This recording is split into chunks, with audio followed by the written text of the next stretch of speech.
This is part 2 of the Northwest Allen County Schools Earth and Life Science Benchmark Test for the 8th grade review. This will pick up at Chapter 7. If you haven't picked or watched the first one yet, I recommend you flip back to that and watch it so you can see that information first. So as I said, this will pick up at Chapter 7, which begins with knowing the different types of clouds. Now, this is actually a picture from your textbook again that has some nice pictures of the different clouds. What you can see here is up at the top we have the cirrus clouds. Those are those wispy clouds that are high up in the atmosphere. Notice they're around 12 to 13 kilometers up. We also have the cumulonimbus, which you can see with the characteristic anvil shape. This is the one that generates thunderstorms all the time. We also sometimes call them thunderheads. We have altocumulus, which are high up, but they're still a fluffy cumulus cloud, and altostratus, which tends to be more of a long, narrow band. Here you can see the cumulus cloud compared to the cumulonimbus. Cumulus clouds are the sign of fair weather because they have that fluffy cotton ball shape, whereas the cumulonimbus has the more of the anvil, more threatening even looking shape because it's usually much darker at the bottom, and a lot of times you'll see lightning in it. Nimbostratus is over here on the right. These are ones that can cause some drizzles as well, as they are more of a low-lying cloud. Remember, whenever you add that nimbo on there, or the nimbus, you can then always find that that's going to be causing rain. The next one is knowing the different types of fronts. You can see here that we have the four major fronts: cold front, warm front, stationary front, and occluded front. And what we're always talking about in this case for the cold and the warm is which one is pushing the other one out of the way. In the case of a cold front, the cold air is pushing the warm air out of the way.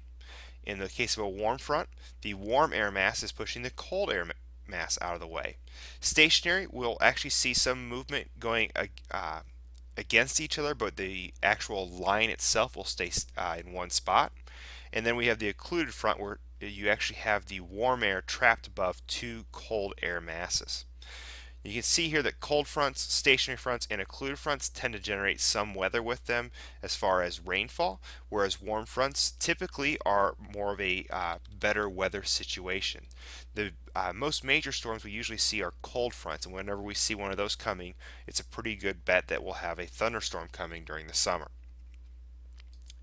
To go along with that, you also need to understand how to read weather maps. It's important to note that you need to know the different types of the symbols, and as far as the direction the symbols point. There's more details of this inside your notebooks as well as in your textbook as well. The next topic is knowing how droughts affect the earth. Droughts are of course, having not enough water, and so they cause there to not be enough groundwater and surface water. And without enough water, the crops can begin failing, and when the crops fail, that can actually then cause to soil erosion, and you can actually then start losing some of the soil there. An example of a major drought was the Dust Bowl that happened in the Great Plains that caused the land to dry up, and then we had all the dust storms and everything else that went along with that.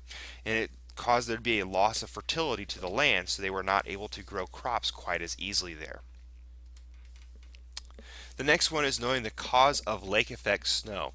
This is something that we're right on the edge of getting some lake effect snow, but it comes from the warm, dry air that you can see coming from the north, or I'm sorry, the cold, dry air coming from the north, and you can see as it comes down, it swoops across the surface of the warm lake and picks up some of the moisture in the lake and then drops it as soon as it gets over the cold land again, or the cooler land, and drops it in the form of lake effect snow. The normally, like especially like Buffalo, New York, they get a ton of snow every single year that causes them to have quite a bit of challenges for as far as cleaning up after it.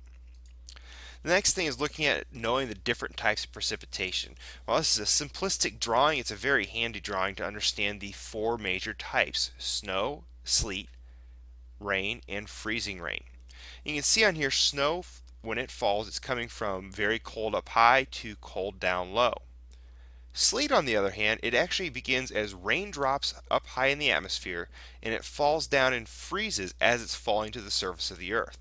And this is different from freezing rain, where it actually falls as raindrops all the way down and then freezes on the surface.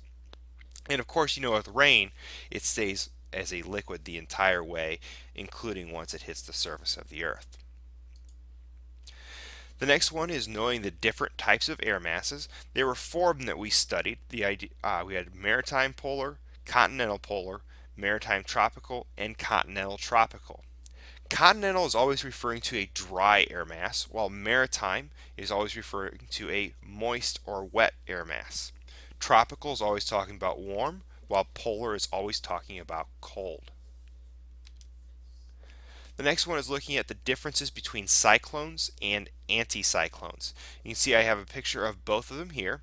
A cyclone always turns counterclockwise and has also known as a low pressure system, and it generally generates clouds, wind, and precipitation. Anticyclones, on the other hand, will actually spin clockwise. They are high pressure. That's why you can actually see the pressure going down, because remember, air always moves from high to low pressure, and it always causes, or generally causes, dry, clear weather to go with it. That wraps up chapter 7, so we'll move on to chapter 8 now. With chapter 8, the first topic is knowing the difference between a renewable resource and a non-renewable resource.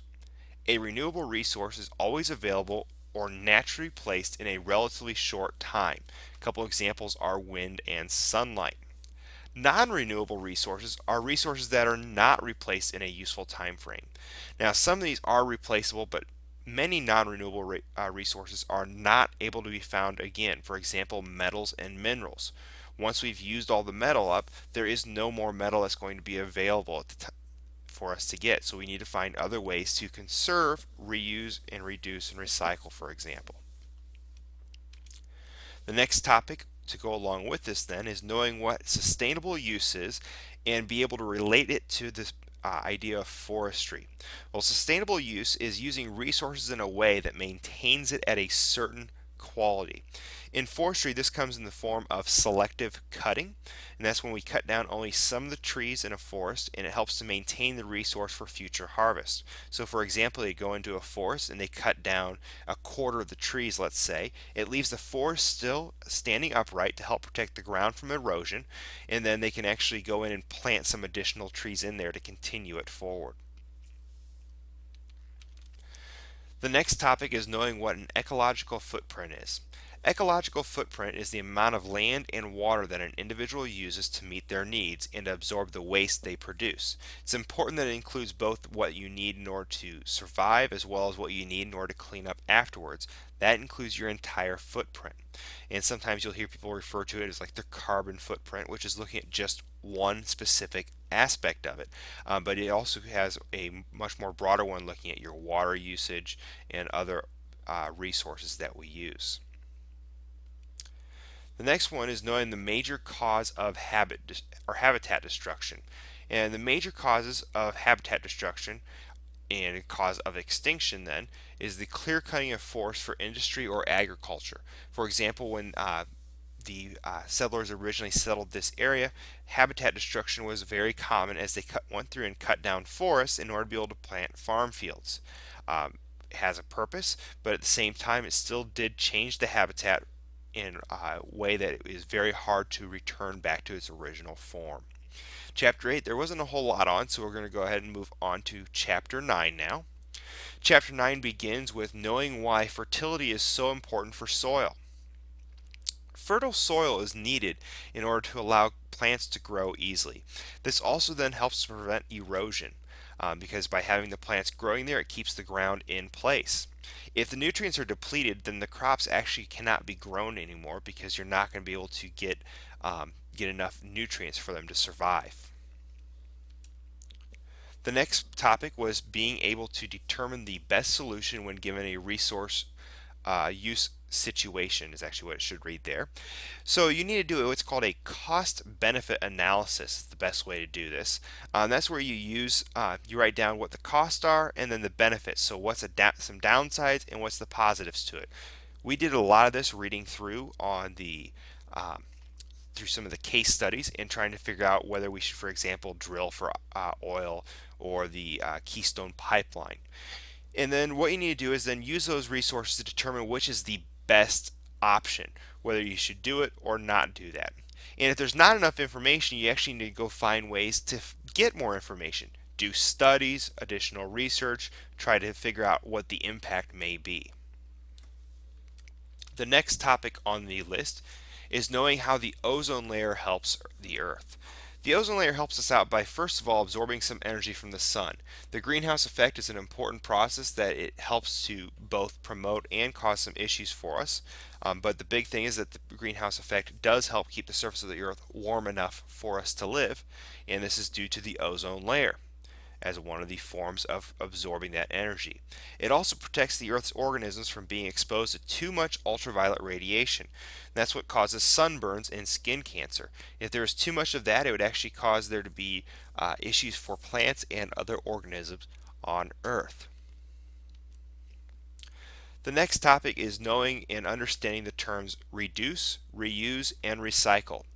Reduce is to use less of the materials in the beginning. So if we wanted to reduce the amount of, for example, paper we use in school, we would actually just hand out less of it to begin with. Reusing it is finding another use for the object rather than discarding it. An example of this would be, let's say you drink a can of or a bottle of soda after school today, and then you decide to fill it up with water. You're actually reusing it rather than going and buying a bottle of water and throwing away that bottle of soda.